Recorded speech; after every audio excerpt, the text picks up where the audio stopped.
Good morning, ladies and gentlemen, and welcome to the show this Monday, the 31st of January 2021. Thank you for tuning in. Now, a lot of you guys heard in my shows, especially recent shows, I'm talking about a freeze in the system, how the financial system could freeze, and you've also heard me say everything would stop. You're probably asking the question, and I've got this question from my viewers. Why would everything stop if the financial system were to undergo a credit freeze? Couldn't businesses why would the internet go down? Why would the telecommunications lines go down? Why would the power go out if that were to happen? And that's a great question. I'm going to field it right now, and I'm going to try to answer it. That things wouldn't stop immediately.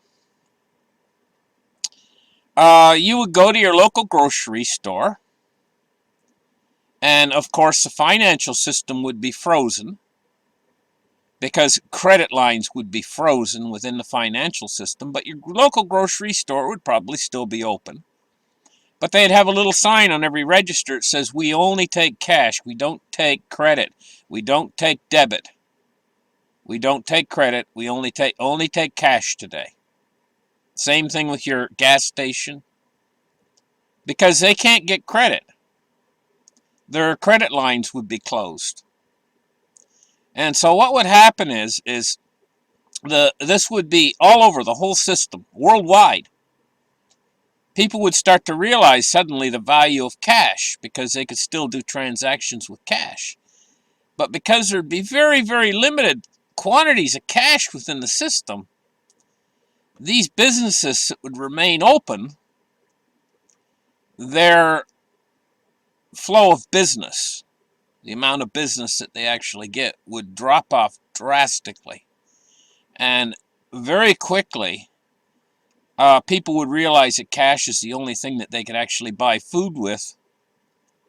They would start to conserve. There'd be a massive conservation of the cash that they still have on hand to use. And what would happen is business would drop off so rapidly within a matter of days that a lot of these businesses that were open at first would decide to shut their doors because they're just not getting enough cash business to settling transactions to cover their cost of staying open. So we would see not an immediate closing of all businesses, but it would be a gradual thing. And the longer this continued, the more businesses would close. Now, after about a month or so, companies out there wouldn't be able to make, if this continued for like a whole month, they would start having difficulties making what's called payroll, because they're directly connected to the banks, and they have to receive credit in order to make payroll. So the longer this would progress, it wouldn't be an immediate closing of everything, shutdown. The financial system breaks down, it freezes. It wouldn't be an immediate closing of everything. But it would be a situation that would be created for the people who are in charge of the financial system, that they would have to immediately work on that to try to get it unfrozen so that the system didn't completely lock up over, because if they let this extend for several months and they didn't fix it, it would eventually close everything and the power would go out and the telecommunications would stop. And at that point, we would be in a total mess. We'd be in a type of a mess where nobody could get it started again.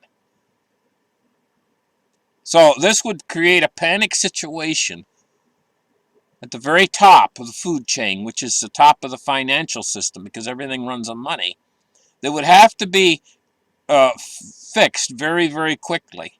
In other words, it would be a panic on the side of the people who are in charge to fix it. And we are in danger of actually having a credit freeze like that, because we have the system that's so over-leveraged with debt. We're talking about a quadrillion-dollar derivatives market. We're talking about banks and institutions that are now better capitalized than they were back before the 2008 crisis, but they're capitalized with leverage. we're talking about a system where credit has run amok, and it's very easy for a system to like that to go into what we almost had in 2008, which was a credit freeze. They came within 2 hours of having a credit freeze in 2008 that would have had to be repaired. See, it's not like these things cannot be repaired, but how do they repair a credit freeze? Well, while the system's frozen, they have to go in and find every entity that's went bankrupt, and they have to make them whole again. It's basically a bailout situation where they have to bail out the system once again to unfreeze and unlock credit. And this is what happened in 2008. This is what happened, I think it was 2000 September 2019, when they had to open up the repo facility. They were bailing out the system then. They were on the verge of a credit freeze. In fact, the credit freeze was imminent. Now, we could have a sudden credit freeze occur again, and they'd have to bail it out. They got no choice, because the system, once credit is frozen, then the system is on like a countdown clock to destruction. And they have like maybe, I don't know, I'm going to guess, maybe a month or two to get it fixed, to get it everything running smoothly within the credit part of the system. Now, there's a chart that I watch on here that's a window into the credit markets. It's called the MOVE Index. We watch it every day on our show here. And this MOVE Index can shoot up suddenly. But it would shoot up, most likely it would shoot up before a credit freeze. And that's why we watch it on here. Now let's get in there and let's take a look at the markets today. Let's start the charts right here and take a look at what's going on. We're going to take a look at the line, the silver price today. We're looking at $22.39. It's down 7 cents. I'm going to tell you guys what. These assets, gold and silver, have been suppressed. Everything else is moving up in price in the world out there. Everything you buy is going up. We are approaching irretractable inflation in the general economy. In other words, it's not going to go away. It's embedded itself in the general economy now, and it's getting worse.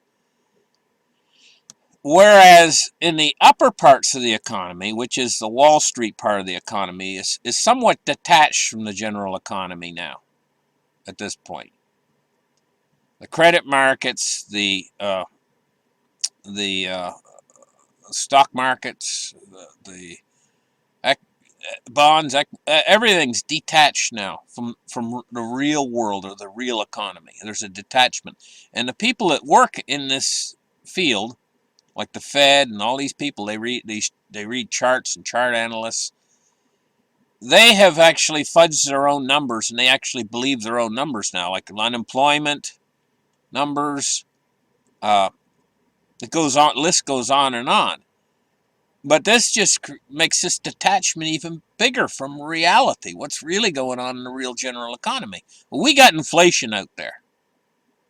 We got supply side distribution problems all over the earth. And so it's not going away, because it's something that's caused by expectations of people out there. If you get the people out there in general expecting prices to go up, they're not going to wait on purchases. They're going to go out there and they're going to buy what they can as soon as they get their dollars. In the end, and this is what moves people toward a hyperinflation, is they don't have any confidence in the purchasing power of the currency. Well, we're heading toward that point where people are losing confidence in the dollar. But at the same time, they're creating a situation where the upper echelons of the financial system could freeze, or if not freeze, go into a major crash.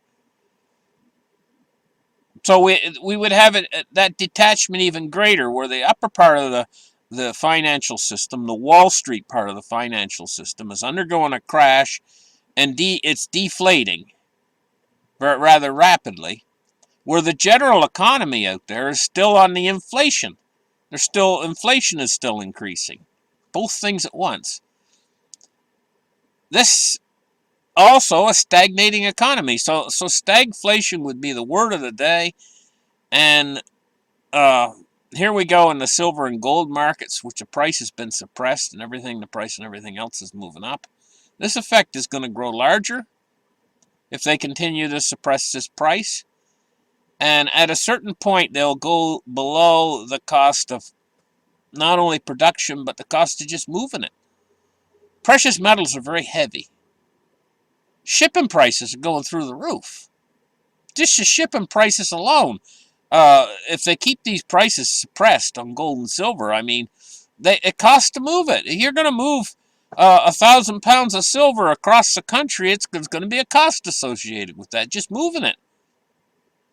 Besides what we figure in the cost of everything else going up. If they can keep this price suppressed too long, it's manufacturers and stuff out there are going to look at silver and they're going to say, hey, that's the cheapest way to go. Are we going to put nickel plating on this whatever we're making? Well, nickel prices have been moving up like crazy, and silver prices have been coming down. It's affordable now for us to plate these whatever we're making with silver. We'll put silver plating on them. Companies, if they can keep this price down and every price of everything else is going up, you guys get my point? After a while, companies and stuff that manufacture things are going to say, hey, we're going to use silver. Silver is cheaper than these other base metals. This doesn't work in reality. Something's wrong here. The fact that the price of silver is not moving up and the price of everything, in fact, going down, if anything, and the price of everything else is going up. I mean, silver hit a price a lot higher than it is right now back when the dollar used to buy something. Silver was like 50 bucks an ounce. Now it's like $22.34, and a dollar don't buy anything. A dollar don't buy about 1/4 of what it did back then when silver was 50 an ounce. The dollar buys 25 cents now. That's what it is. You wrote it back the last time silver was 50 bucks. The dollar now buys 25 cents of what it bought then. So that means that 50 you can. That was the equivalent of what we would have to have now $200 for. So if we saw silver at 200 bucks, it would be right on par with when it was $50 before, considering the purchasing power of 50 bucks back then. Would be $200 now. And this is how seriously undervalued this is, but it could even go lower because of their manipulation within the financial system. While the price of everything else is going to continue to go up. Of course, it's going to become at a certain point, if they can keep this going, of course, at a certain point, it's going to become an option for manufacturing because it's going to be one of the cheaper metals out there that it's a precious metal to use for things like plating. Well, there's not going to be enough to go around. Miners are not going to be making a profit at these prices. They're certainly not going to be able to venture forth and find new reserves. You got your junior miners and stuff. They're just being squeezed. Everything in exploration companies. Silver explorers are going to be squeezed right out of the picture. So where's the new supply going to come in from? Because they're burning through all the supply we have now, and actually, in truth, they've scoured the earth and they've found all the best supplies already. Well, this thing is the proverbial beach ball that's being held underneath the water, guys. Right here, silver, and that ain't gonna last forever. So 22.34. Let's take a look at gold. Gold right here is $4.20. It's at $17.95. Let's take a look at cryptos today and see what they're doing. 1,717. Let me refresh the page. 1,725. So they're moving up right now. Looking at a Bitcoin price of 37,903. We're right in the middle of this buying opportunity I've been talking about for about a year. Back when Bitcoin was like $68,000, I was telling you guys, hey, guess what? A buying opportunity's coming up. You're going to get cheaper Bitcoins.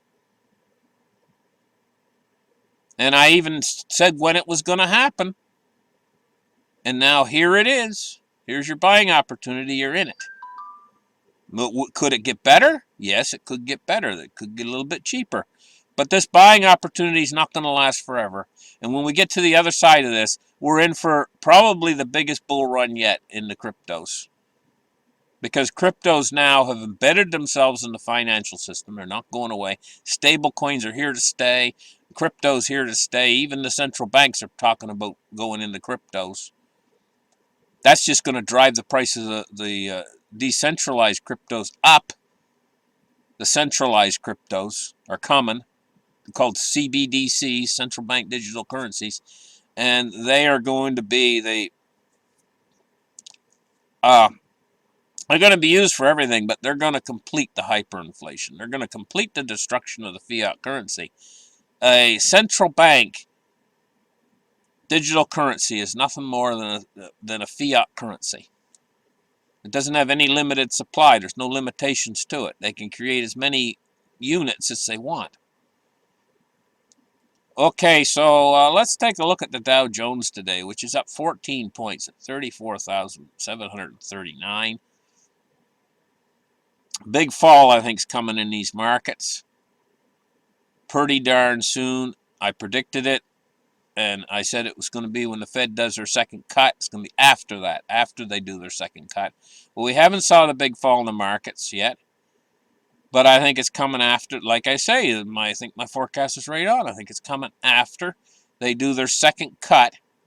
Sometime between then and when they start to raise rates, start to raise interest rates. And if that doesn't do it, then they're going to start quantitative tightening.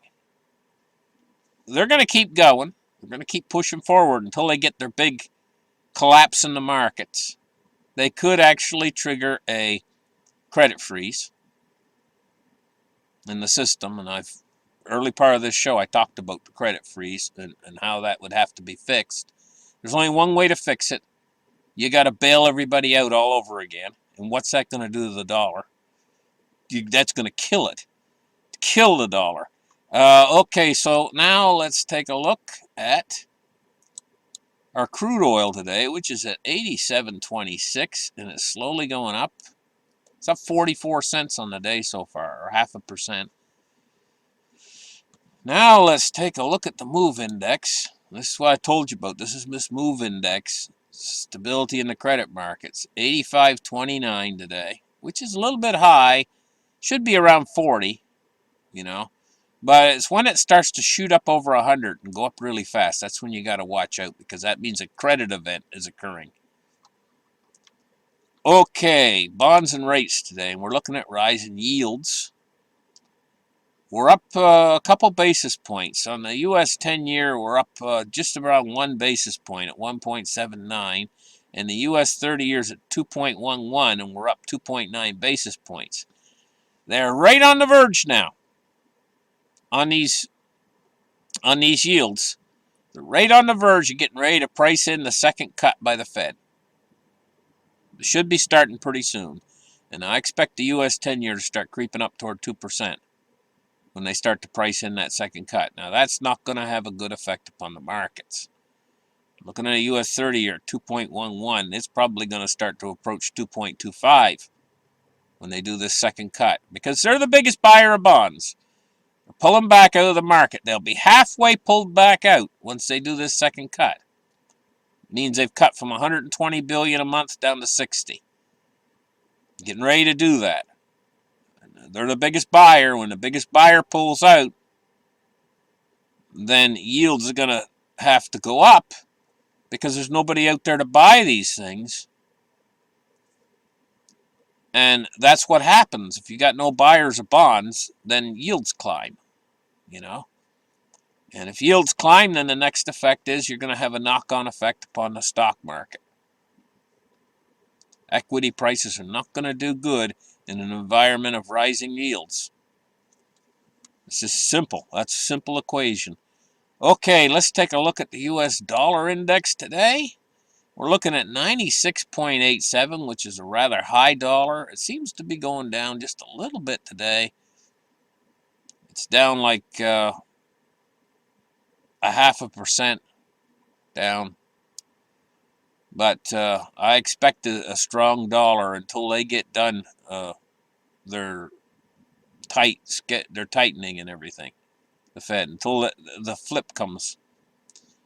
The flip could come anytime they want to. It's just for them. It's just like shutting a light off, a light switch.